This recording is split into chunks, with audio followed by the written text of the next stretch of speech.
7 দিনের ভিতর রামিসা হত্যাকাণ্ডের বিচার করতে হবে, ধর্ষণের সর্বোচ্চ শাস্তি মৃত্যুদণ্ড নিশ্চিত করতে হবে। এই সরকার যদি জনগণের জানমালের নিরাপত্তা দিতে ব্যর্থ হয়, তাহলে এই সরকার তো আওয়ামী লীগের সরকারের সাথে কোনো পার্থক্য দেখছি না। সর্বশেষ দেখতে পেলাম যে রামিসাকে হত্যা করা হলো, এবং এর পূর্বেও আমরা দেখেছি যে ধর্ষণ হয়েছে, হত্যা হয়েছে, কিন্তু বিচার হয় না। যে সরকার জনগণের ভোটে নির্বাচিত সরকার, এই সরকারের প্রথম এবং প্রধান দায়িত্ব হচ্ছে জনগণের জানমালের নিরাপত্তা দেয়া। এই সরকার যদি জনগণের জানমালের নিরাপত্তা দিতে ব্যর্থ হয়, তাহলে এই সরকার তো আওয়ামী লীগের সরকারের সাথে কোনো পার্থক্য দেখছি না। আওয়ামী লীগ আমলে ধর্ষণ হতো, চাঁদাবাজি হতো, টেন্ডারবাজি হতো, কিন্তু বিচার হতো না। এই সরকার যদি ঠিক একই পথে হাঁটে, তাহলে তো জনগণ তাদেরকে নির্বাচিত করে নতুন বাংলাদেশে দায়িত্ব দেওয়ার কোনো অর্থ হয় না। স্বরাষ্ট্রমন্ত্রী সংবিধান নিয়ে যে সময় দিয়েছেন, আমি মনে করি এই সময়টা যদি বাংলাদেশের জনগণের জননিরাপত্তার জন্য দিতেন, তাহলে আজকে আমাদেরকে রামিসার মতো গোলাপকে হারাতে হতো না, আমাদের ফুটন্ত শিশুদেরকে হারাতে হতো না, সম্ভাবনাময় তরুণ নেতৃবৃন্দকে হারাতে হতো না। সুতরাং যে কোনো উপায়ে সরকার যেন দ্রুত সময়ের ভিতর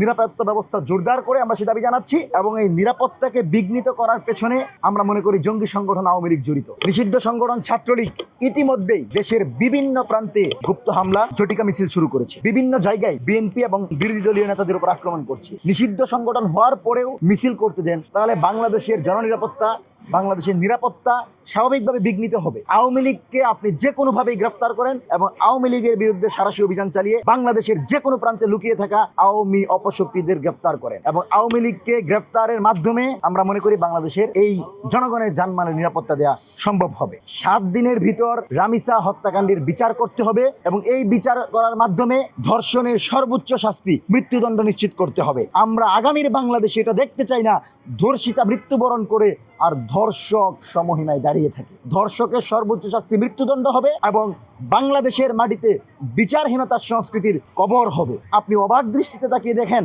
রামিসার বাবা বলছে আপনারা বিচার করতে পারবেন না, আমি আপনাদের কাছে বিচার চাই না। কতটা অসহায়, কতটা বিচারের প্রতি তিনি বিশ্বাস রাখতে পারছেন না। বাংলাদেশের বিচার ব্যবস্থা এই পর্যায়ে নেমেছে যেখানে ভুক্তভোগী পরিবার নিশ্চিতভাবেই জানে যে বিচার হবে না। সুতরাং অনুরোধ থাকবে, এত সফল, এত ভোটে নির্বাচিত স্বরাষ্ট্রমন্ত্রী, আপনি যদি বাংলাদেশের জনগণের এই কষ্টের জায়গা, বিচারহীনতার সংস্কৃতির জায়গাতে পরিবর্তন নিয়ে এসে বিচার নিশ্চিত করতে না পারেন, তাহলে আপনারা যে নতুন বাংলাদেশের মন্ত্রী, নতুন বাংলাদেশের প্রধানমন্ত্রী, নতুন বাংলাদেশের স্বরাষ্ট্রমন্ত্রী, এটা আমরা মনে করি না। সুতরাং নতুন বাংলাদেশে মন্ত্রী থেকে শুরু করে প্রত্যেকটা দায়িত্বশীল বাংলাদেশের জনগণের কাছে দায়বদ্ধ।